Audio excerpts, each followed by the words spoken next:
Maman, tu es la pire, comme avec une femme et une femme. Chérie m'a soudainement accusée. J'ai été abasourdie par ces mots de ma fille.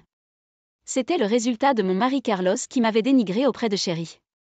Lorsque Chérie a commencé l'école primaire, le gentil Carlos a complètement changé. Il a commencé à m'ignorer, et Chérie a fait de même. Dans notre maison, j'étais comme une chose invisible, seulement reconnue pour mes tâches ménagères. Étant constamment ignorée, j'ai perdu la capacité de porter des jugements. C'est alors qu'un vieil ami a simplement demandé « Qu'est-ce qui ne va pas ?» Ces mots ont libéré la voix refoulée en moi. Retrouvant mon sens de moi-même, j'ai décidé de me battre contre le traitement de Carlos. La bataille pour récupérer ma vie et ma fille a commencé. Je m'appelle Anna Nichols, une femme au foyer de 42 ans. Carlos, mon mari, a 43 ans et 1 an de plus que moi. Nous célébrons notre 16e anniversaire de mariage cette année. Nous avons une fille, Chérie, née l'année suivant notre mariage. Elle obtient son diplôme d'études secondaires ce printemps. Carlos est un employé du gouvernement local, l'incarnation de la fiabilité et du sérieux. Nous nous sommes rencontrés pour la première fois lors d'une présentation arrangée par nos patrons. Les patrons étaient également présents, ajoutant à la tension. En voyant Carlos assis là, tendu et droit, j'ai pensé que je pourrais mener une vie simple mais paisible avec lui. Après avoir été présenté, j'ai rapidement exprimé mon désir d'une relation, avec le mariage à l'esprit. Carlos a accepté ma proposition, acceptant le mariage. Je me souviens m'être sentie excitée à l'idée de commencer une nouvelle vie, convaincue qu'elle serait remplie de bonheur. La période qui a suivi nos fiançailles a été un tourbillon. Je voulais prendre le temps de me rapprocher de Carlos, qui avait hâte de se marier bientôt. Avec le recul, nous étions peut-être mal assortis dès le départ. Carlos n'a pas fait beaucoup d'efforts pour réduire la distance entre nous, ce qui m'a laissé perplexe. Nous ne nous sommes rencontrés que pour les préparatifs du mariage. Ne jamais aller à un seul rendez-vous. Pourtant, lorsque nous nous sommes rencontrés pour ces préparatifs, Carlos a été gentil, et tout mécontentement ou méfiance que j'avais à son égard s'est dissipé. La conversation tournait toujours autour du mariage ou de nos patrons, mais je me suis convaincue que j'étais satisfait. Cependant, quelques jours plus tard, mes sentiments instables pour Carlos refaisaient surface, conduisant à des jours agités. Il est occupé par le travail. C'est ce que c'est que de se rencontrer à travers une présentation, je n'arrêtais pas de me dire à l'approche du jour du mariage. La vie conjugale s'est avérée plus paisible que je ne l'avais imaginé. Après m'être mariée, j'ai quitté mon emploi pour devenir femme au foyer, gardant le front intérieur. C'était le souhait de Carlos. Devenir femme au foyer et soutenir Carlos dans sa carrière ne m'a pas laissé de place pour exprimer mon désir de continuer à travailler. J'aimais mon travail. Et je ne voulais pas vraiment abandonner, mais je me suis conformée au souhait de Carlos, en me disant que le mariage implique des sacrifices. Je me suis dit ça. Notre mariage s'est essentiellement construit sur mes compromis. Il y avait de petits griefs et des frustrations, mais la vie était généralement ordinaire et paisible. Peu de temps après notre mariage, nous avons eu la chance d'avoir Chérie. La mission de montrer notre bébé à la belle famille a été accomplie rapidement. Je pensais que mon devoir était d'élever notre fille jusqu'à l'âge adulte. Je crois que le comportement de Carlos a commencé à changer lorsque Chérie est entrée à l'école primaire. Chérie devint une fille brillante et joyeuse. Carlos et moi l'adorions, je pense. Voulant lui offrir un bon environnement éducatif, nous l'avons envoyée dans une école primaire privée. C'était le soi-disant processus d'examen d'entrée. Difficile, mais réussi à la faire entrer dans l'école de notre choix. Carlos et moi avons tous les deux assisté à sa première journée portes ouvertes à l'école, et Chérie était ravie. Cependant, les choses ont commencé à changer avec Carlos à partir de ce jour. Il a commencé à me blâmer pour des choses insignifiantes. Au début, ce n'était que des choses mineures. Par exemple, il critiquait mes compétences en maquillage ou mon sens de la mode. À ce moment-là, j'ai pensé qu'il me comparait peut-être à d'autres mamans, et j'y ai réfléchi. Après être devenue femme au foyer, puis rapidement mère, j'avais perdu le contact avec le maquillage en raison des exigences de la garde d'enfants. Chérie étant mon premier enfant et mes parents vivant dans un autre état, il était difficile de compter sur eux. Carlos a dû être mécontent de moi. Prenant les commentaires de Carlos au sérieux, j'ai commencé à faire plus attention à mes compétences en maquillage. J'ai commencé à faire plus attention à mon maquillage et à m'habiller proprement. J'espérais que cela réparerait notre relation. Mais loin de s'améliorer, notre relation n'a fait qu'empirer. Carlos a commencé à me dire de ne pas assister aux événements scolaires de Chérie. Il a insisté pour qu'il assiste à toutes ses activités scolaires, donc il n'était pas nécessaire que moi, sa mère, soyons là. Mais il faut travailler, non ? N'est-ce pas mieux si j'y vais? J'ai protesté. Je voulais aussi voir la croissance de Chéri. Se faire dire de ne pas assister à des événements scolaires était injuste. Mais Carlos était catégorique. C'est pitoyable pour Chéri d'avoir une mère comme toi lors de ces événements. Vous vous êtes démarqué pour toutes les mauvaises raisons la dernière fois. Votre maquillage était médiocre et votre sens de la mode est le pire. N'embarrassez plus jamais Chéri comme ça. Après cela, Carlos a vraiment cessé de me laisser assister à des événements scolaires. Il prenait congé du travail et se rendait à ces événements avec Chéri, me laissant derrière. Je les ai toujours regardés partir avec un sentiment de solitude. J'ai entendu parler de Carlos qui a pris le rôle de vice-président de l'association des parents le soir de la deuxième journée portes ouvertes à l'école. N'êtes-vous pas trop occupé par le travail pour assumer un tel rôle? Demandai-je, inquiet. Carlos m'a regardé de côté et a ricané, puis a laissé échapper un soupir exagéré. Oh, une mère ne peut pas participer aux événements scolaires. Si je ne le fais pas, Chéri pourrait être désavantagée à l'école. Tout est de votre faute. Je ne peux pas croire que vous ne compreniez pas cela. Dire. J'ai été stupéfait par ces paroles. C'était sa décision que je ne pouvais pas assister aux événements de l'école. Je voulais dire à Carlos d'arrêter de me blâmer pour tout. Mais j'ai hésité et je n'ai finalement pas pu dire. Voyant mon silence, Carlos renifla de dérision. Avec ce nouveau rôle, Carlos a commencé à visiter fréquemment l'école. Il était si dévoué qu'il ne travaillait pas pour les réunions de l'association des parents. Parfois, il restait même tard pour boire un verre. On est loin de l'homme qui avait l'habitude d'éviter l'alcool et les rassemblements sociaux. J'ai commencé à me sentir anxieux et méfiant envers Carlos, qui changeait de plus en plus. Au cours de ces jours, il y a eu un autre changement important.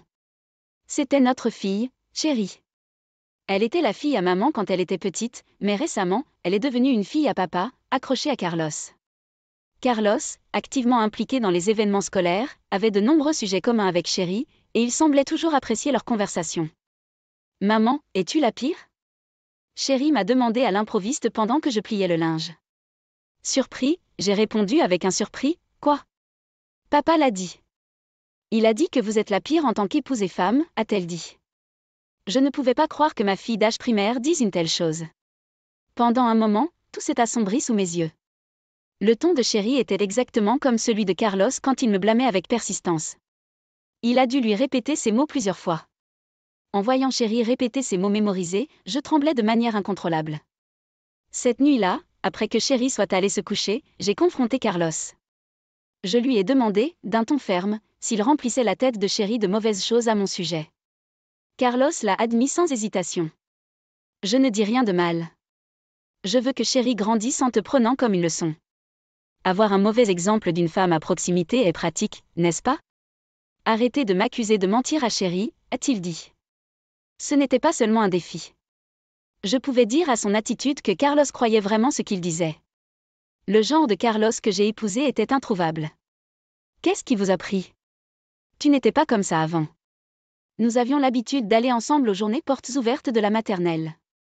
Vous avez changé depuis que Chéri a commencé l'école primaire. J'ai dit, atteignant mon point de rupture et libérant mes sentiments de proxénète sur Carlos. C'était un appel désespéré pour revenir à notre vie de famille autrefois paisible et ordinaire.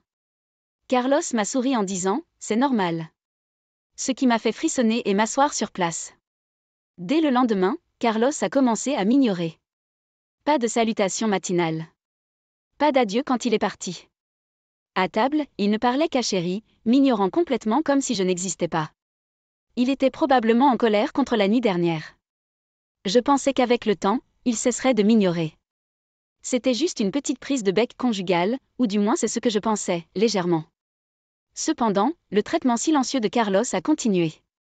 Il mangeait les repas que je préparais, et je faisais toutes les tâches ménagères, et c'était comme si j'étais invisible pour lui. Environ un mois après avoir été ignorée par Carlos, j'ai remarqué un changement chez Chéri. Elle a commencé à m'ignorer aussi. Cela m'a brisé le cœur. Peut-être que Chéri, voulant toujours imiter son père bien-aimé, avait l'impression de partager un jeu avec lui en m'ignorant. La pièce a pris une méchanceté évidente lorsque Chéri a atteint les classes supérieures de l'école primaire. Carlos et Chéri ont continué à m'ignorer dans la maison. Cela a duré 6 mois, puis 1 an, et même après que Chéri ait obtenu son diplôme d'école primaire, j'ai essayé de leur parler plusieurs fois. Ils se sont comportés comme s'ils ne pouvaient pas m'entendre et se sont moqués de ma confusion. J'avais l'impression de vivre dans un mauvais rêve. La première fois que je me suis confiée à un vieil ami à ce sujet, c'était lorsque Chéri était sur le point d'obtenir son diplôme d'études secondaires. J'avais pensé que cette situation était trop embarrassante à faire. Je ne voulais partager avec personne et j'avais souffert seule. Mon ami, voyant mon comportement constamment abattu, ne pouvait plus le supporter et a gentiment demandé « Qu'est-ce qui ne va pas ?» Quelque chose en moi a éclaté à ces mots. J'ai tout raconté à mon ami sur la situation actuelle de ma famille, pleurant et ne laissant aucun détail caché. Mon histoire était confuse et peut-être difficile à suivre par endroits, mais mon ami m'a patiemment écouté. Jusqu'à ce que je me sente soulagée. Étonnamment, après avoir parlé, mes pensées auparavant chaotiques ont commencé à s'éclaircir. J'ai réalisé que le fait d'être ignorée par Chéri m'avait tellement choquée que cela avait paralysé ma pensée. Carlos pourrait-il avoir une liaison ? Son attitude a changé si soudainement, n'est-ce pas ? Avez-vous examiné cela ? Mon ami a demandé avec inquiétude. Pourquoi n'y avais-je pas pensé plus tôt ?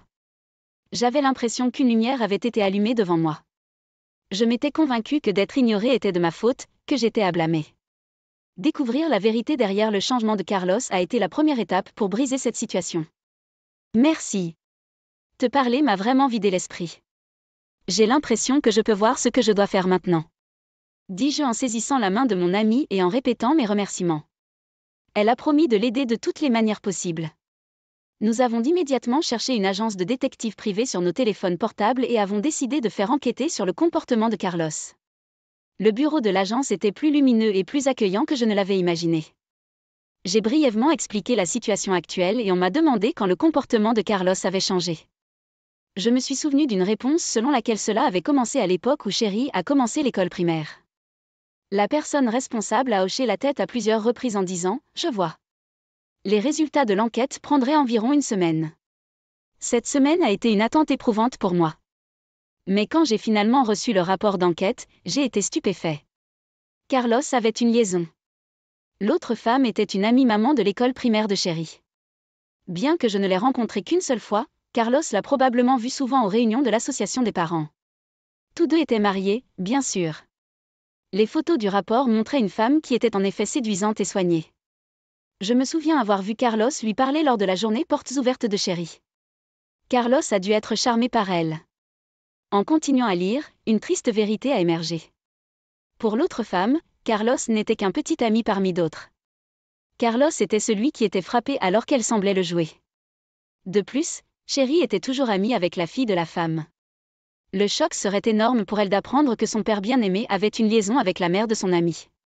Carlos avait empoisonné Chéri contre moi, probablement pour la préparer à un divorce potentiel, donnant l'impression qu'on ne pouvait rien y faire. Et peut-être essayait-il de justifier son infidélité en me dépeignant comme une épouse sans valeur. C'était un plan astucieux, typique de Carlos. Avec le rapport d'enquête en main, j'ai rencontré mon ami pour planifier notre prochain déménagement. Nous avons conçu une stratégie. Pour Carlos et Chéri, j'étais comme un être invisible dans notre maison, une simple femme de ménage. Malheureusement, rien n'a changé, même le matin de la remise des diplômes du collège de Chéri. Pour eux, je n'étais que la femme de ménage invisible. J'ai accueilli ce matin avec un sentiment de soulagement. Aujourd'hui, c'est votre remise de diplôme. C'est venu si vite, n'est-ce pas ? Félicitations pour l'obtention de votre diplôme. Dis-je à Chéri, qui prenait son petit déjeuner à table. À ce moment-là, j'avais accepté d'être ignorée et j'avais cessé de parler activement à Chéri ou Carlos. Chéri a eu l'air un peu surprise quand je lui ai soudainement parlé. Chéri, tu iras au lycée, donc tu n'auras plus à voir des choses que tu ne veux plus. C'est bien, n'est-ce pas ? Carlos l'interrompit, parlant fort et délibérément à Chéri. Il avait déjà été décidé que Chéri fréquenterait un pensionnat après le collège. Que ce soit la suggestion de Carlos ou le désir de Chéri lui-même, je n'en ai pas été informé. Avant la remise des diplômes du collège de Chéri, Carlos semblait un peu plus animé que d'habitude. Chéri, qui semblait vouloir dire quelque chose, ferma à nouveau la bouche et termina tranquillement son petit déjeuner. Puis, sans un mot d'adieu, elle est partie pour la cérémonie de remise des diplômes. Carlos, qui allait assister à la cérémonie, était vêtu d'un beau costume. Je me demandais quand il l'avait acheté. Ses dépenses étaient devenues de plus en plus imprudentes et nos frais de subsistance avaient été réduits. Je pensais au sérieux Carlos que j'avais rencontré pour la première fois, et je ressentis une pointe de tristesse. « Prends soin de toi », ai-je dit à Carlos alors qu'il sortait par la porte d'entrée. C'était probablement la dernière fois que je lui dirais ça. Ignorant mes adieux, Carlos ferma brutalement la porte d'entrée. Maintenant, c'était une course contre la montre. J'ai rapidement emballé mes affaires, que j'avais secrètement rassemblées, y compris les objets que j'avais utilisés ce matin. Je n'ai collecté que l'essentiel, jetant tout ce sur quoi j'hésitais. J'ai jeté tous les souvenirs de ma vie avec Carlos à la poubelle. Ensuite, je suis allé dans le studio de Carlos et j'ai commencé à coller les photos de l'agence de détective, les preuves de sa liaison, une par une sur son ordinateur. Finalement, son bureau a été complètement recouvert de ces photos. En plus d'eux, j'ai laissé les papiers de divorce signés et la carte de visite d'un avocat qui me représenterait. Tout finir était étrangement libérateur. Une entreprise de déménagement est arrivée et je leur ai demandé de transporter les meubles et les objets que je voulais garder dans mon nouvel appartement. Ce que j'avais déjà arrangé. Je voulais effacer toute trace de mon existence de cette maison. J'ai donc quitté la maison où j'avais passé ma vie conjugale. Après être arrivé à mon nouvel endroit, j'ai envoyé un message à Chérie, ne cachant rien de ce qui s'était passé ou de mes sentiments actuels. Je voulais lui dire que peu importe à quel point elle m'ignorait, je l'aimais toujours comme ma fille. Je n'ai pas mentionné la liaison de Carlos, pensant qu'elle le découvrirait bien assez tôt. Après s'être installée, le soir est venu, sans réponse de Chérie. Elle avait toujours ignoré mes messages, et peut-être qu'elle ne lirait même pas celui-ci. Si c'était le cas, j'étais préparée à ce que ce soit notre destin. Il était plus de 21h lorsque mon téléphone portable m'a alerté d'un appel de Carlos. Il devait avoir terminé le banquet de remise des diplômes et être rentré chez lui. J'ai attendu un moment avant de répondre, voulant rendre Carlos anxieux. Bien que je pensais ne pas répondre du tout, j'ai décidé de décrocher. Juste cette fois. Bonjour. La cérémonie de remise des diplômes est terminée, n'est-ce pas? Avant que je puisse en dire plus, les cris de Carlos sont venus du téléphone. Au début, je ne comprenais pas ce qu'il disait, sauf qu'il n'arrêtait pas de m'insulter. Pouvez-vous vous calmer et parler? Je ne comprends pas ce que vous dites, ai-je dit. En écoutant sa rage, je me suis sentie plus calme. Quoi qu'il dise, cela ne m'affectait plus. J'ai juste écouté sa version de l'histoire. Qu'est-ce que c'est, papier de divorce? Et qu'en est-il de ces photos? Carlos doit appeler de son bureau, collant les photos collées sur son ordinateur. C'était presque drôle à imaginer. Que veux-tu dire? C'est moi qui devrais demander. Qui est cette femme? Tu m'as trahi pendant tout ce temps. Et la mère de l'amie de Chérie était-elle? Pouvez-vous imaginer à quel point Chérie serait triste si elle l'apprenait? J'ai parlé d'une voix plus froide que je ne l'aurais cru possible. J'avais toujours été réservée avec Carlos depuis notre mariage, mais cette retenue n'était plus nécessaire. Je ne pouvais pas retenir mes mots, l'accusant de sa liaison. Carlos, surpris par mon attitude inhabituelle, sembla comprendre. C'est ta faute. Vous n'avez aucun charme. Je n'avais donc pas d'autre choix que de tricher. Je n'ai rien fait de mal. Rien. Même dans cette situation, Carlos a insisté sur le fait qu'il n'était pas en faute. Il n'arrêtait pas de dire que tous, sa liaison, son ignorance à la maison était de ma faute. Et il était irréprochable. Il était clair pour moi que nous ne pouvions plus avoir une conversation raisonnable. Honnêtement, je n'ai jamais voulu être présentée à toi. Je t'ai rencontré à contre-ségur parce que nos patrons l'ont poussé. Je pensais que je pouvais refuser, mais je ne pouvais pas parce que tu as accepté. Finalement, Carlos a commencé à me blâmer pour tous en remontant à l'époque où nous avons été présentés pour la première fois au début de notre mariage. Il est vrai que nous avons tous les deux été présentés par nos patrons et que nous n'étions peut-être pas enthousiastes au début. Mais quel est l'intérêt d'en parler maintenant, après plus d'une décennie de mariage? Sais-tu à quel point c'était gênant pour moi quand tu voulais sortir avec le mariage à l'esprit? Que aurais-je pu dire à nos patrons si j'avais refusé? Dit Carlos, la voix tendue. J'étais plus stupéfait que jamais. Vous auriez dû refuser. C'était votre propre mariage. Je n'arrive pas à croire que je n'ai pas vu que tu étais un homme sans le courage de refuser. Répondis-je avec un lourd soupir. J'aurais aimé pouvoir revenir au jour où nous avons été présentés et le briser. Mais c'est impossible. Au moins à la fin, je voulais conclure correctement ce mariage. J'ai senti que c'était mon devoir. Quoi qu'il en soit, pouvez-vous remplir les papiers du divorce et les laisser à l'avocat? Bien sûr, je demanderai également une indemnisation, ai-je dit. Compensation? Mais c'est toi qui as évoqué le divorce, rétorqua Carlos, s'accrochant au mot compensation. Il a commencé à fulminer qu'il ne devrait pas avoir à payer parce qu'il n'était pas en faute. J'ai fermement dit, c'est toi qui as eu une liaison. Carlos savait que j'avais des preuves de sa liaison. Sans réponse, il se tut. Eh bien, c'est réglé, dis-je, et je terminai doucement l'appel. Par la suite, Carlos a appelé plusieurs fois, mais je les ai tous ignorés. Il n'y avait plus rien à discuter avec lui. Honnêtement, je ne voulais même plus entendre sa voix. C'est drôle comme les sentiments changent. Il fut un temps où j'avais envie d'entendre sa voix quand il m'ignorait. Les appels de Carlos ont continué le lendemain. Probablement les photos de preuves envoyées à mes beaux-parents leur étaient parvenues. Ma belle-mère a appelé le matin, s'excusant en larmes, et mon beau-père a promis de parler sévèrement à Carlos. Finalement, sous la persuasion de ses parents, Carlos a signé les papiers du divorce. Finalement, Carlos et moi sommes devenus inconnus l'un pour l'autre. Chérie était restée chez ses grands-parents pendant la tourmente du divorce. Elle avait trouvé les photos de la liaison de son père dans un bureau et avait impulsivement quitté la maison pour ses grands-parents. Elle continua d'ignorer la tentative de Carlos de la ramener à la maison. J'ai pensé que c'était bien pour Carlos de goûter un peu à la tristesse d'être ignoré. Bien que le divorce ait été finalisé, Carlos a refusé de payer une indemnisation. Il a insisté devant l'avocat sur le fait que l'affaire était de ma faute. J'ai soumis mon journal comme preuve. Il contenait des entrées quotidiennes d'être continuellement ignoré par Carlos et Chérie. J'avais noté le nombre de fois où j'avais été ignoré chaque jour dans ce journal. Bien sûr, j'ai aussi documenté toutes les choses cruelles que Carlos a dites avant de commencer à m'ignorer. Voyant cela, Carlos a finalement cédé. J'ai entendu dire qu'il y avait une certaine agitation sur son lieu de travail. Le mari de la femme avec laquelle Carlos a eu une liaison a apparemment fait irruption dans son bureau.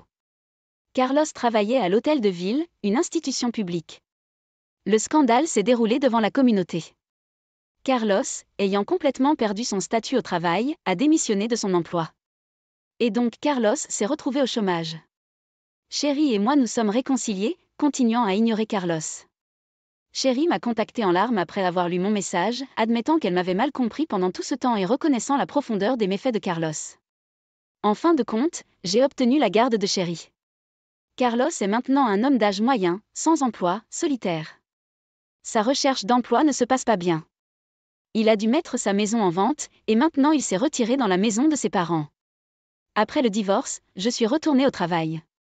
Grâce à un ami, j'ai pu me réemployer comme employée de bureau dans un journal local. C'était un travail stable, et je trouve le travail agréable après une si longue pause. Chérie a ensuite fréquenté un pensionnat, mais revient à la maison pendant les longues vacances. J'ai l'impression d'avoir enfin retrouvé ma vie et ma fille.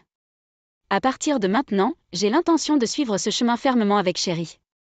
Allez-y, incinérez-le et rentrez à la maison, voulez-vous ? Après avoir terminé les funérailles de mon père, j'ai passé un appel en larmes à la maison. Elvira, la femme de mon fils aîné, a crié dans son téléphone si fort qu'il semblait qu'il allait éclater. Écoutez, si vous ne revenez pas maintenant, nous devrons annuler le rendez-vous de David au salon de beauté. Qu'est-ce qui est le plus important pour vous, un vieil homme mort ou votre jeune petit-fils ? C'est alors que quelque chose en moi s'est cassé. Comment ose-t-elle parler de mon cher père défunt comme d'un vieil homme ? J'ai été calme et obéissant jusqu'à présent, mais j'ai atteint ma limite. Cereza, est-ce que quelque chose ne va pas ? Je me suis retournée pour trouver Jake, le collègue junior adoré de mon défunt mari, debout là. Jake, je dois rentrer à la maison. Quoi ?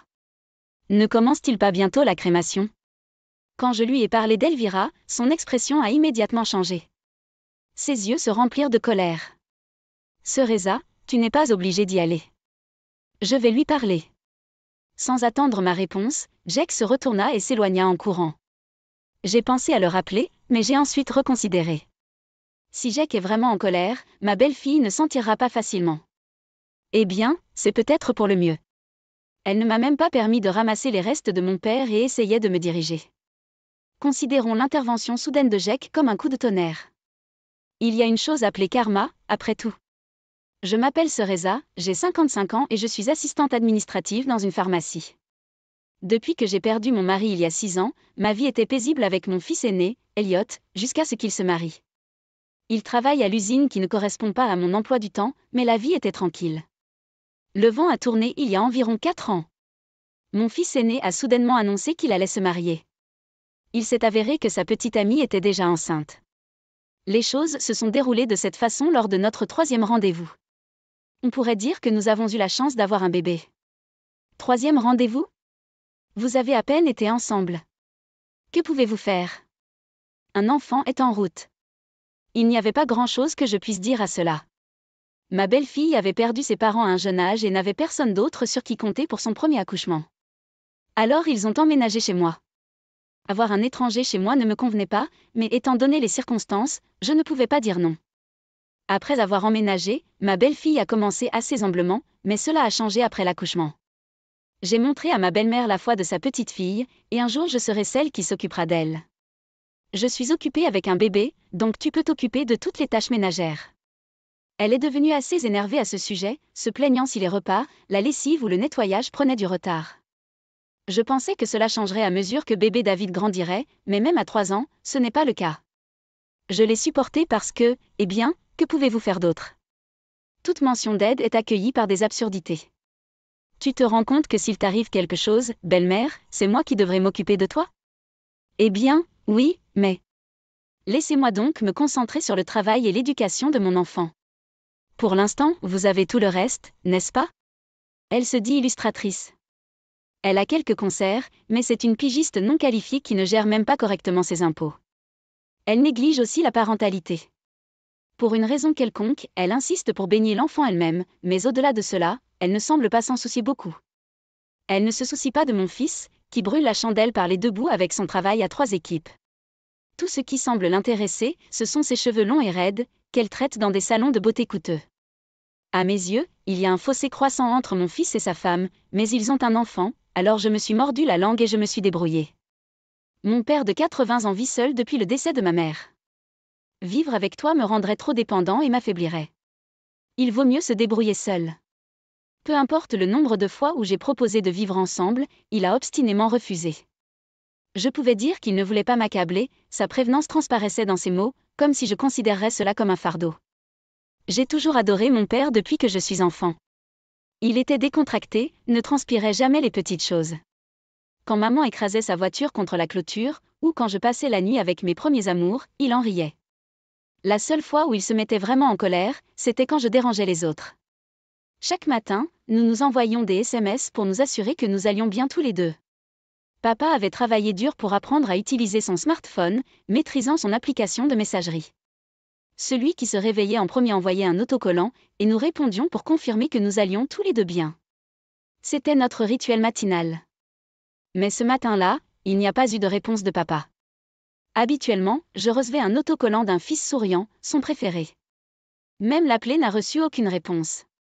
Inquiet, j'ai accéléré jusqu'à la maison de mes parents avant de me rendre au travail.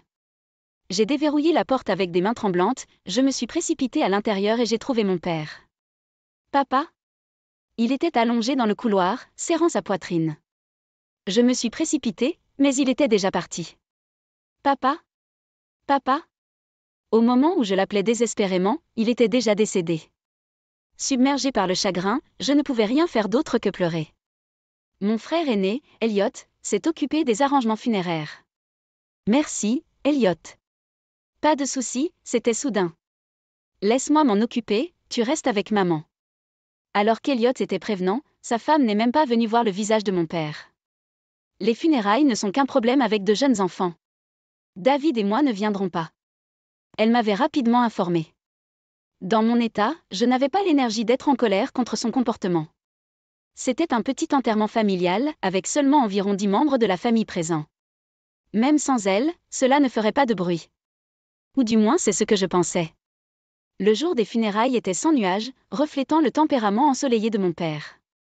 Pendant que le ministre parlait, j'ai regardé en alternance la photo de mon père et son cercueil, les larmes coulant à flots. Au milieu de mon chagrin, j'ai remarqué quelque chose d'étrange. La poche de mon frère Elliot n'arrêtait pas de vibrer, encore et encore. Avant la cérémonie, je lui avais donné mon téléphone à tenir, car mes vêtements du matin n'avaient pas de poche. De toute évidence, il était curieux, mais ne pouvait pas vérifier pendant les funérailles. En fin de compte, il a fallu attendre. Maman, c'est d'Elvira, a dit Elliot en me tendant mon téléphone après la cérémonie. Il était rempli d'appels manqués de sa femme. Elvira ne m'appelle que lorsqu'elle a besoin de quelque chose. Je me demande si quelque chose est arrivé à David, songe à Elliot, le visage sérieux. Eh bien, je vais l'appeler alors. J'ai dit cela et je me suis déplacée dans un coin du couloir pour passer l'appel. Le téléphone a à peine sonné que la femme de mon fils aîné a décroché. Avez-vous une idée du nombre de fois où je vous ai appelé ? Je suis désolée, j'étais à un enterrement. Que se passe-t-il? Juste après avoir dit cela, une voix perçante a rempli mes oreilles. Aujourd'hui, c'est le rendez-vous de David au salon. Rentrez à la maison et conduisez-le là-bas maintenant. Je n'ai pas tout de suite compris ce qu'elle voulait dire. D'accord. Après avoir répondu par réflexe, j'ai compris ce qu'elle demandait. Elle veut que je quitte les funérailles de mon propre père pour emmener mon petit-fils dans un salon de beauté. Mais je ne peux pas. La crémation de mon père est sur le point de commencer. Je ne peux pas prendre David aujourd'hui. Quoi? Crémation? Votre grand-père ne reviendra pas, vous savez. Vraiment? Vous venez de dire cela? Elvira, il est inapproprié d'appeler la crémation de mon père ainsi. Laissez-les le brûler et rentrer à la maison. Ignorant mes objections, la femme de mon fils aîné a continué à fulminer. Si vous ne venez pas, le rendez-vous de David sera annulé. Qui est le plus important, un aîné décédé ou un jeune petit enfant? Je ne peux pas vous croire. Rentrez à la maison, tout de suite. Elle en resta là et raccrocha. Je ne savais pas quoi faire ensuite. Alors que je me tenais là, déconcertée, oubliant même de baisser mon téléphone, une voix m'a appelé derrière moi. Teresa, tout va bien? À ce moment-là, c'est Jake qui m'a parlé, le collègue junior dévoué de mon défunt mari. Il se rend encore sur la tombe de mon mari chaque année à l'anniversaire de sa mort, un jeune homme très dévoué. Il peut être assez intimidant quand il est en colère, mais il m'a toujours traité avec le même respect et la même attention qu'il a fait pour mon mari. Aujourd'hui, il est venu à l'enterrement parce qu'il sentait que mon père était comme un parent pour lui aussi. Jake, je dois y aller. Quoi? La crémation ne commence-t-elle pas bientôt? Ma belle-fille insiste pour que j'emmène mon petit-fils dans un salon de beauté maintenant. Que se passe-t-il? J'ai parlé à Jake choqué de l'attitude habituelle d'Elvira et de la récente conversation, comment elle essaie de me diriger et me traite avec arrogance, et comment elle a eu l'audace de traiter mon père de vieil homme mort. Teresa, ne t'inquiète pas d'y aller. Je vais parler à ma femme. Furieux, Jake fit immédiatement demi-tour et partit en courant. Connaissant Jake, il n'est probablement pas allé discuter avec sa femme. Maman, ça va? Mon fils aîné, qui est venu comme s'il était au courant, a un bref aperçu de ce qui vient de se passer. Alors, Jake est rentré chez lui, n'est-ce pas? Oui. Si Elvira mettait Jake en colère, cela pourrait être un problème. Eh bien, si c'est le cas, c'est sur Elvira, n'est-ce pas? Il semble que mon fils aîné n'ait pas non plus l'intention d'arrêter Jake. En fin de compte, je suis restée pour voir à travers la crémation et la collecte des cendres de mon père, comme prévu. Je ne suis rentrée chez moi qu'après avoir placé l'urne de mon père sur l'autel familial. J'avais prévu de rester chez mes parents pendant un certain temps parce que je me sentais seule de laisser les cendres de mon père seul, mais j'avais oublié certaines choses. De plus, j'étais inquiet pour ma belle-fille.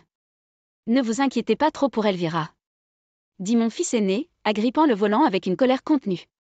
Je ne sais pas ce qu'elle dira à notre retour, mais c'est absurde de me demander de rentrer à la maison pendant les funérailles de grand-père. Cela m'a vraiment touchée. À propos d'Elvira? Ouais, elle te jette toutes les tâches ménagères sur toi et a même crié sur David assez pour le faire pleurer. Je pense envisager le divorce comme une option à l'avenir. Je ne suis pas non plus fan de ma belle-fille, mais entendre le mot divorce de mon fils me laisse sans conflit. Notre petit-fils est encore jeune. Peuvent-ils vraiment se séparer comme ça? Mais moi aussi, j'en ai marre de vivre avec ma belle-fille. J'ai mes inquiétudes, mais je ne m'opposerai pas à un divorce. En fin de compte, je n'ai dit que cela à mon fils aîné, Elliot. C'est un couple marié. Ils devraient faire ce qui les rend heureux tous les deux. Mais comment en est-on arrivé là? J'ai perdu mon mari et le mariage de mon fils ne va pas bien. Mon père, qui a toujours été là pour moi, a été réduit à un petit tas de cendres. En pensant à tout cela, je ne pouvais pas retenir mes larmes. Je suis désolée, Elliot. Puis-je pleurer un peu? Cela dit, j'ai pleuré fort jusqu'à ce que nous arrivions à la maison. Quand nous sommes rentrés à la maison, l'entrée était en désordre. La plante en pot qui se trouvait sur l'étagère à chaussures était tombée, et des sandales et des chaussures étaient éparpillées partout. Même le tapis de bienvenue avait été jeté au milieu du couloir. Jake a vraiment perdu son sang-froid. Mon fils aîné a fait remarquer avec incrédulité en enlevant ses chaussures.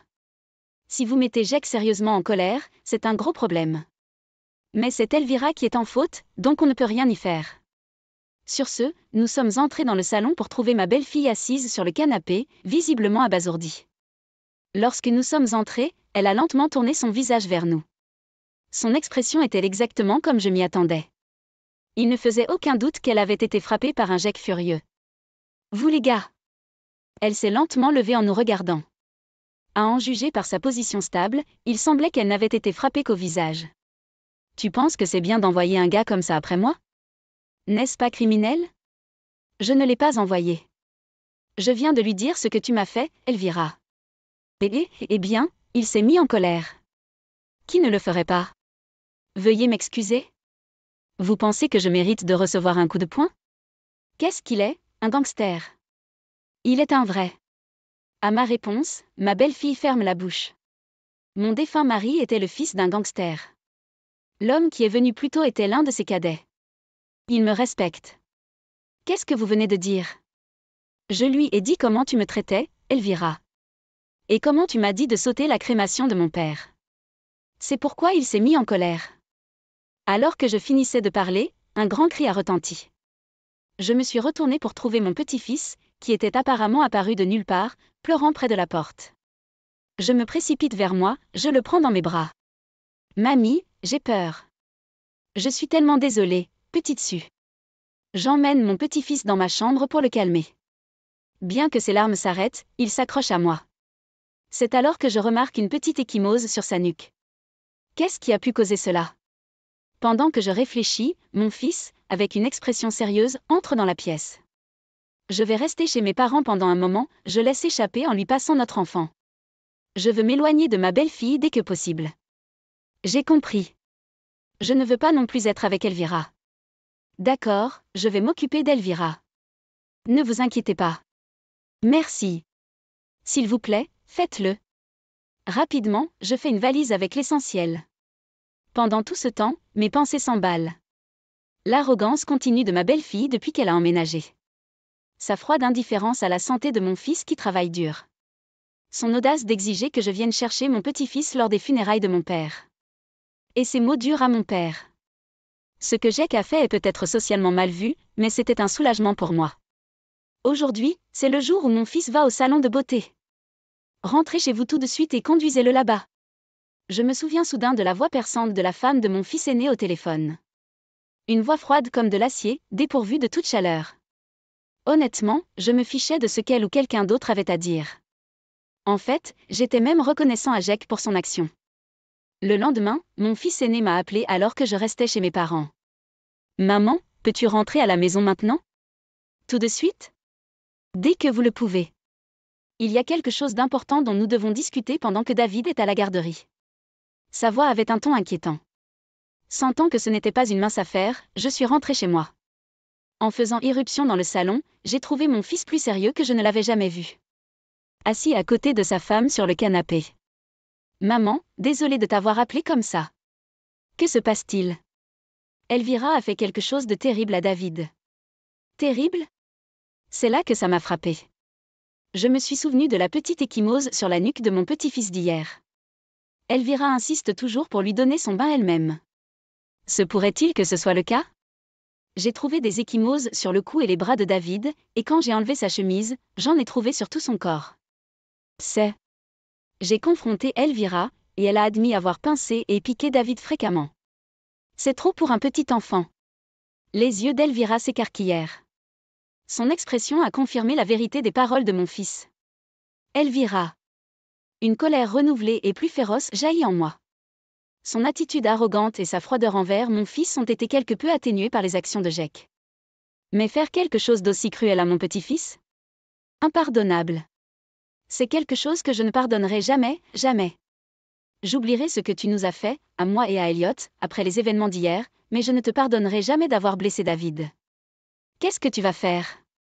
David est mon fils, pas le fils de votre belle-mère. Où voulez-vous en venir? David est mon trésor. Je ne peux pas avoir une belle-fille qui lui fait du mal. Quittez notre maison, maintenant. Comme j'élevais la voix, Elvira me regarda avec crainte pour la première fois. Mon fils a ensuite repris là où je m'étais arrêtée. Nous allons divorcer, Elvira. Ton comportement arrogant envers maman et ton attitude irrespectueuse envers grand-père étaient déjà assez terribles, mais je ne pardonnerai jamais ce que tu as fait à David. Nous divorçons en ce moment, vous comprenez? À ces mots, la couleur s'écoula du visage d'Elvira. Divorce? Attends un peu. Si vous faites cela, je n'aurai nulle part où aller. Très bien, faites ce que vous voulez. Une fois que j'aurai dit à David ce que tu as fait, tu ne seras plus le bienvenu ici. Maman a déjà dit que tu devrais partir. Je n'ai pas eu de travail d'illustration depuis 6 mois. Que suis-je censée faire si vous me mettez à la porte? La belle-fille s'est effondrée en pleurs, comme un petit enfant. Il n'y avait aucune trace d'arrogance ou de tyrannie dans son comportement. Vous avez provoqué cela vous-même. Si tu ne pars pas, je dirai à cet homme ce que tu as fait à David. En entendant ma menace, ma belle-fille s'est agrippée à la tête et a commencé à trembler, son visage en désordre, ruiné par les larmes et le nez qui coule. Arrêtez-le, d'accord. J'ai compris. Je vais partir. Cela signifie donc que nous allons divorcer. Mon fils a demandé confirmation.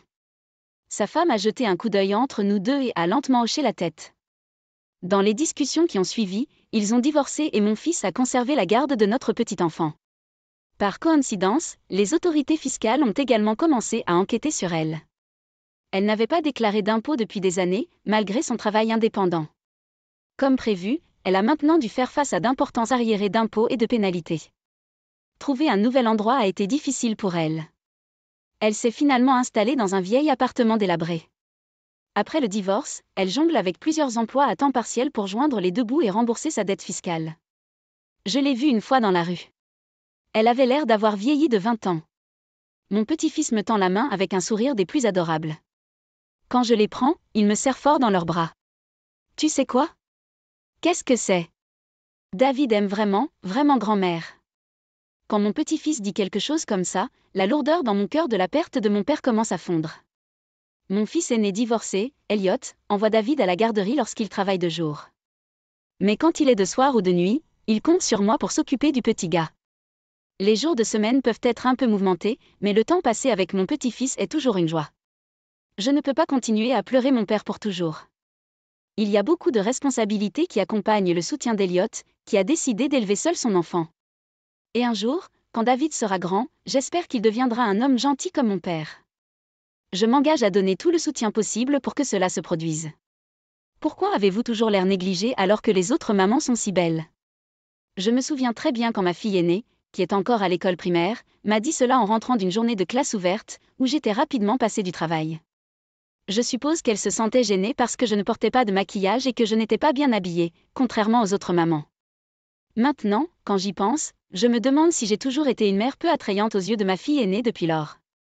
Je m'appelle Grace. J'ai actuellement 54 ans et je travaille à temps partiel dans une usine.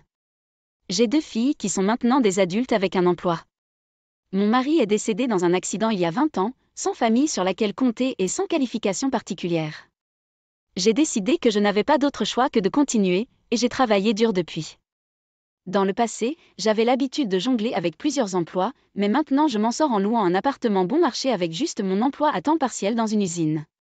Maman, qu'en est-il de mon allocation pour ce mois-ci? Ma fille aînée, Émilie, a commencé à vivre seule dès qu'elle a commencé à travailler après avoir obtenu son diplôme universitaire, mais elle demande toujours de l'argent, et cela me dérange. De quoi tu parles? Vous avez 24 ans? Vous êtes un adulte maintenant. Découvrez-le par vous-même. Peu importe ce que je dis, Émilie ne recule jamais, me répond toujours. Elle utilise souvent des mots durs et parfois même jette des objets. Émilie a toujours été comme ça, s'en prenant à moi et à sa sœur. J'ai essayé d'aimer mes 2 filles de la même manière et de les discipliner strictement, mais Émilie a toujours été un problème pour moi. Vous devez vous moquer de moi. Avez-vous l'intention de faire vivre une vie misérable à votre fille? L'explosion soudaine d'Émilie me fait toujours tressaillir, de vouloir fuir cette atmosphère tendue. Je finis toujours par lui donner de l'argent, même si je sais que ce n'est pas bien. Je n'ai pas d'argent supplémentaire ce mois-ci. Cette fois, je lui ai tendu un seul billet de 50 $. Qu'est-ce que je suis censée faire avec ça? Émilie me regarde, agite le billet de 50 $ et renifle. Voir Émilie après avoir reçu l'argent me fait toujours me sentir pathétique. Pourquoi ne pas prendre plus de boulot comme avant, au lieu de travailler uniquement dans une usine? Dit froidement Émilie. Elle sait que j'ai limité mon travail à un seul, parce que mon corps n'est plus aussi coopératif qu'il l'était après avoir travaillé sans arrêt pendant 20 ans. Juste au moment où je commençais à me sentir frustrée, ma fille cadette, Lisa, est revenue du travail. Lisa, sentant que quelque chose n'allait pas dans mon comportement, regarda Émilie. Tu as encore dérangé maman pour un peu d'argent, n'est-ce pas? Non, je ne l'ai pas fait. Émilie évita le regard de Lisa et quitta rapidement la pièce. Elle vient toujours quand maman est seule. Avec un regard d'exaspération, Lisa murmura en enlevant son manteau. Lisa, qui a 2 ans de moins qu'Émilie à 22 ans, est une jeune femme responsable qui vit avec moi tout en travaillant. Selon elle, elle voit Émilie comme un mauvais exemple dont il faut s'inspirer. Je suis heureux qu'elle soit si fiable, mais la raison en fait qu'il est difficile d'en tirer plaisir. Émilie a toujours été une bonne élève et voulait aller à l'université. J'ai eu du mal à collecter des fonds pour ses frais de scolarité. Peut-être qu'après avoir été témoin de cela, Lisa a choisi de commencer à travailler juste après le lycée. Je regrette toujours, me demandant si elle voulait vraiment poursuivre ses études.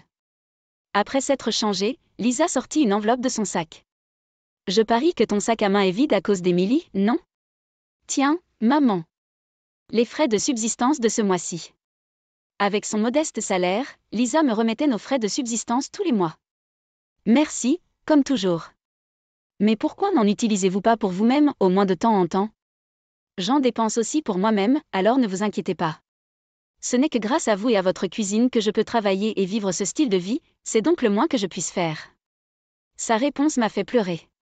J'ai l'intention d'économiser la majeure partie de l'argent que Lisa me donne, avec l'intention de le lui rendre quand elle se mariera. Bien sûr, j'inclurai également un montant supplémentaire de mes économies à ce moment-là. L'argent est stocké en toute sécurité dans un coffre-fort, et bien sûr, je suis le seul à connaître le code d'accès pour cela. Vous devez avoir faim. Je vais préparer le dîner, alors détendez-vous un peu.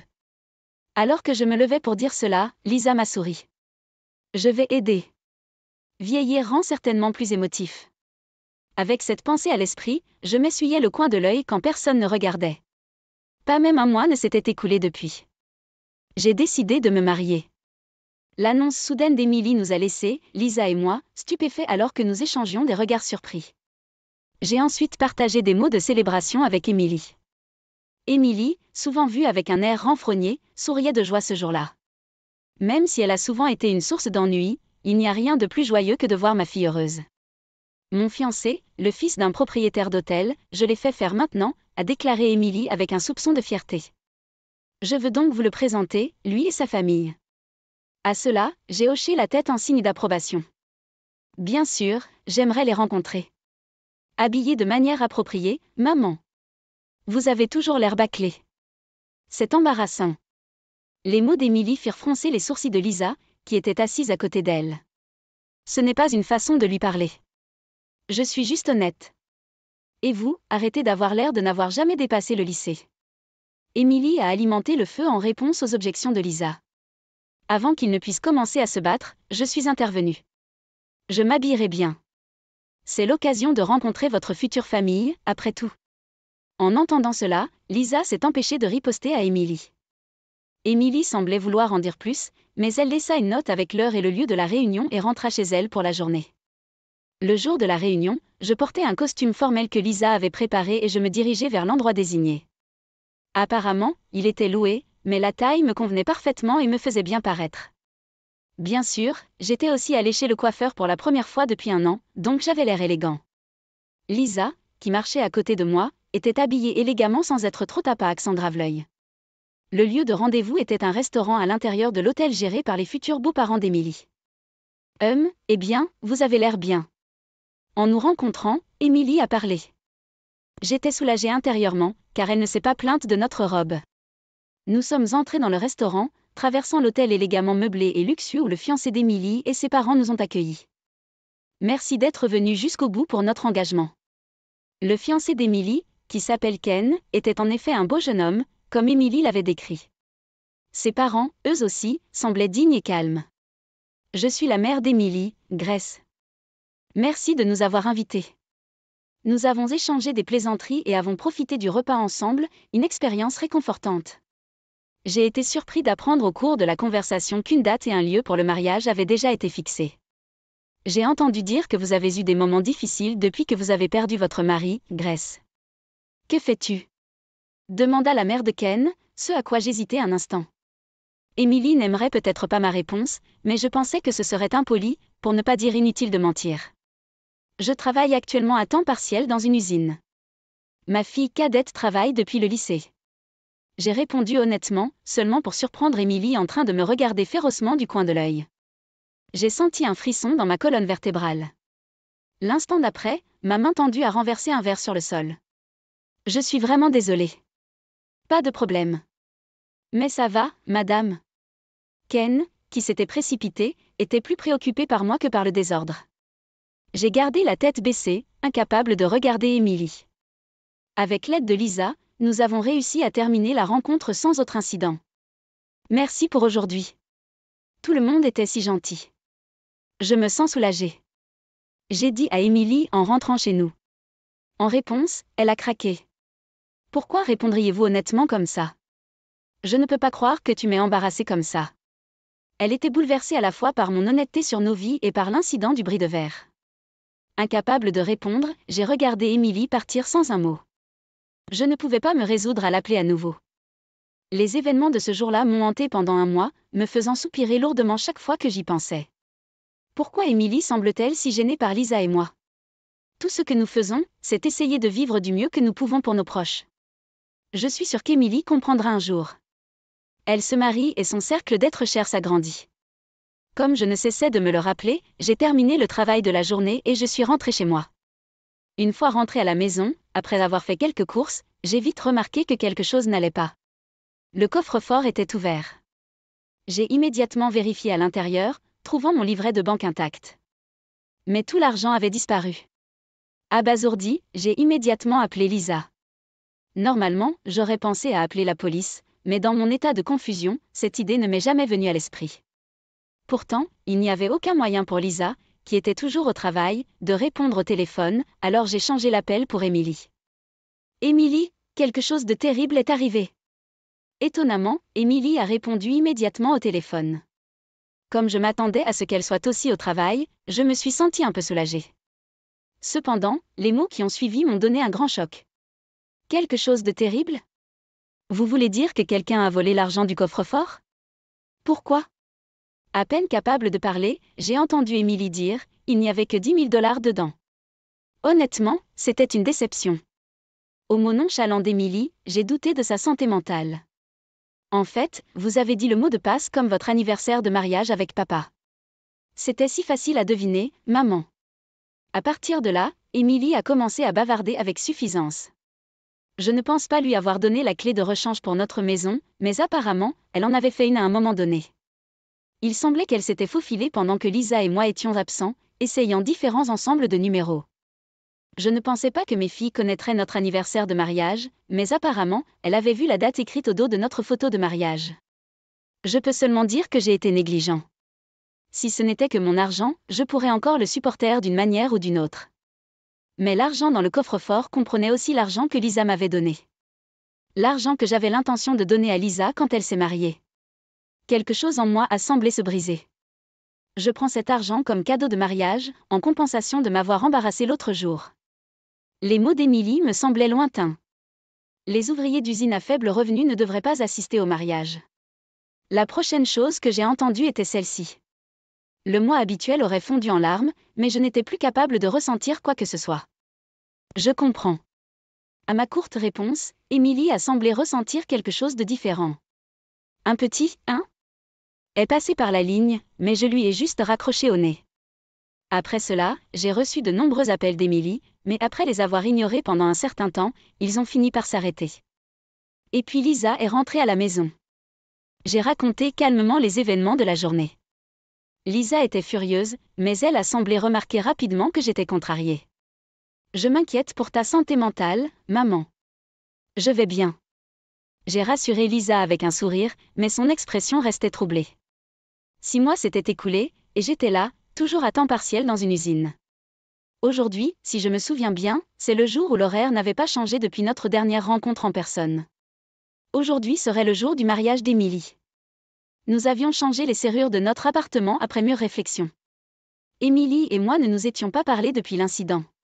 Elle n'avait pas essayé d'entrer en contact ou de venir lui rendre visite. J'en avais marre d'Émilie après cet incident, mais je me retrouve toujours à m'inquiéter pour elle de temps en temps. Je me demande si elle cause des problèmes à la famille de son fiancé, si elle s'entend bien. La colère que je ressentais envers Émilie et mes sentiments en tant que mère s'entremêlent dans la complexité. Je suis toujours bouleversée et choquée par l'argent qu'elle a pris dans le coffre-fort, mais au fond de moi, j'ai renoncé à le récupérer. Inutile de pleurer sur du lait renversé, pensais-je en jetant un coup d'œil à l'horloge. C'était l'heure du déjeuner. Alors que je tendais la main vers mon sac à main pour acheter le déjeuner, j'ai remarqué que mon téléphone s'éteignait dans mon sac. Probablement un SMS ou un appel, ai-je pensé. Mais quand j'ai vérifié, j'ai vu une multitude d'appels manqués. Tous étaient d'Émilie. Pensant qu'il devait s'agir d'une urgence, je l'ai rapidement rappelé. Après plusieurs sonneries, Émilie a décroché en suppliant. « Maman, aide-moi. Aujourd'hui n'est-il pas le jour de votre mariage ?» J'ai demandé, perplexe, mais Émilie n'arrêtait pas de pleurer. « Émilie, calme-toi. Où es-tu en ce moment ?» Elle a semblé se calmer un peu et m'a dit où elle était. Comme je l'avais deviné, elle était sur le lieu du mariage, où il semblait qu'une sorte de problème était survenu. J'ai mis fin à l'appel, j'ai demandé à mon patron si je pouvais partir plus tôt et j'ai hélé un taxi pour le lieu du mariage. À mon arrivée, je pouvais dire que quelque chose n'allait pas. L'atmosphère était frénétique et mal à l'aise. Lorsque je me suis approchée d'un membre du personnel, il m'a regardée avec méfiance en raison de ma tenue vestimentaire déplacée. J'ai expliqué que j'étais la mère d'Émilie, je leur ai montré ma carte d'identité et ils m'ont conduit à la salle d'attente où se trouvait Émilie. En entrant dans la pièce du sous-sol, j'ai vu Émilie dans une robe de mariée d'un blanc immaculé, mais son maquillage était ruiné. Son visage était en désordre à cause des larmes. Ken, le marié et ses parents se tenaient autour d'Émilie, tous portant des expressions sombres. Ils ont eu l'air choqués quand ils m'ont vue et ont rapidement baissé la tête. J'ai découvert plus tard qu'on leur avait dit que Lisa et moi ne pourrions pas y assister en raison de nos emplois du temps chargés. Ayant à peine le temps d'échanger des salutations, j'ai demandé ce qui s'était passé. Apparemment, un inconnu avait fait irruption dans la cérémonie de mariage. De plus, l'homme était censé être l'amant d'Émilie. Il s'avère qu'il avait essayé d'emmener Émilie avec lui en disant « Fuyons ensemble ». Il a été rapidement escorté par la sécurité et se trouve maintenant probablement au poste de police. Comme prévu, le mariage a été interrompu, ce qui nous a conduit à la situation actuelle. Les révélations choquantes m'ont laissé perplexe, puis Émilie a commencé à sangloter et à trouver des excuses. Même si Ken a de l'argent, il ne me gâte jamais. C'est pourquoi je l'ai trompé. Mais j'ai rompu avec l'autre gars avant le mariage. Il a juste écrasé la cérémonie tout seul. Je n'ai rien fait de mal. Je n'aime pas faire des folies, et vous le saviez.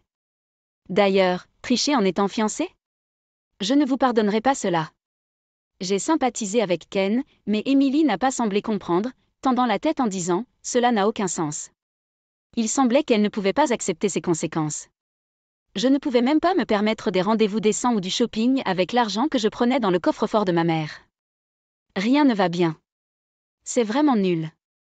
Émilie avoua qu'elle avait pris l'argent du coffre-fort. D'après ses mots, j'ai découvert de manière inattendue pourquoi. Elle l'avait utilisé pour financer sa relation avec son amant. Émilie, pas question. Avez-vous utilisé l'argent de votre mère ? Ken et les autres, entendant parler pour la première fois de la chambre forte, furent encore plus choqués. L'histoire d'Émilie était incohérente, changeant rapidement de sujet. Il semblait que ses émotions avaient explosé et qu'elle était au-delà de toute aide. Maman m'a fait vivre une vie misérable en grandissant, c'est pourquoi je suis devenue ainsi. Ken, tu as dit que tu m'aimais, alors pourquoi ne peux-tu pas regarder au-delà de ça ? C'est juste une petite affaire. Je me suis accroupie devant elle et lui et giflé fort la joue. Assez déjà. Je n'avais jamais rien fait de tel auparavant. Et Émilie regarda avec surprise, se tenant la joue. Maman. J'ai attrapé les épaules d'Émilie et les grondé. Vous ne pouvez pas blâmer tout le monde pour tout. Vous ne trouverez jamais le vrai bonheur comme celui-ci. Admettez ce que vous avez fait et excusez-vous auprès de Ken et de ses parents. Je me suis profondément inclinée devant Ken et ses parents. Je vais m'assurer qu'elle expie ses actions. Émilie m'a regardée tranquillement pendant que je m'excusais. Émilie, habituellement provocante, s'est discrètement excusée auprès de Ken, de ses parents et de moi aussi. Je pense que c'était la première fois qu'elle s'excusait auprès de moi. Émilie a promis de rendre l'argent qu'elle avait pris dans mon coffre-fort, et nous avons discuté de ce qui se passerait ensuite. Au cours de notre discussion, Ken a décidé d'exiger qu'Émilie rembourse le coût total du mariage et paie des dommages et intérêts pour infidélité pendant leur fiançailles. Bien sûr, il y aura également des conséquences adéquates pour l'amant d'Émilie. À une date ultérieure, nous avons convenu de compiler les conditions des dommages et de mon remboursement dans un contrat, que toutes les personnes présentes ont approuvé. Un avocat, que le père de Ken a arrangé, serait présent pendant cette période. Emily va avoir une vie difficile à partir de maintenant, mais elle a tout mis sur elle-même. J'ai l'intention de la surveiller tranquillement à distance. J'ai appris plus tard de Lisa qu'Emily avait quitté son emploi il y a longtemps, avec l'intention de devenir femme au foyer après le mariage. Maintenant, elle jongle avec plusieurs emplois à temps partiel, épuisée mais continue de payer ses paiements mensuels à Ken et moi. Dès que les fiançailles d'Emily ont été rompues, le